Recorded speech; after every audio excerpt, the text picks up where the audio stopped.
ನಮ್ಮ ಮುಂದೆನೇ ಒಂದು ಅಂಕಲ್ಲು ಟೀ ಕುಡ್ಕೊಂಡು ಹೋದರು, ಫುಲ್ ಡ್ರಿಂಕ್ಸ್ ಮಾಡಿದರು. ಇಲ್ಲೇ ನಮ್ಮ ಮಗ್ರೆ ಹತ್ರ ಅವರು. ಆದರೆ ಬಸ್ಸು ಓವರ್ಟೇಕ್ ಮಾಡಿ ಬರುವಾಗ ನಮ್ಮ ಮಗ್ರೆಯಿಂದ ಸ್ವಲ್ಪ ಮುಂದೆ ಗೈಸಿ, ಇಲ್ಲೇ ನೋಡಿ, ಇದರಿಂದ ಇಲ್ಲೇ ಸ್ವಲ್ಪ ಮುಂದೆ ಸ್ಪಾಟ್ ಆದರು.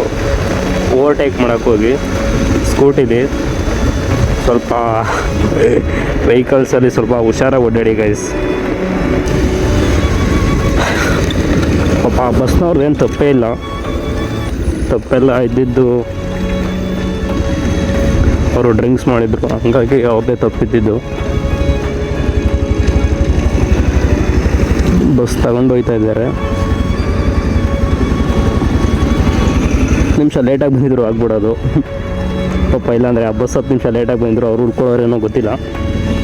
ಏನೇ ಆಗಲಿ ಟ್ರಾವೆಲ್ ಮಾಡಬೇಕಾದ್ರೆ ಹುಷಾರಾಗಿ ಟ್ರಾವೆಲ್ ಮಾಡಿ ಗೈಸ್.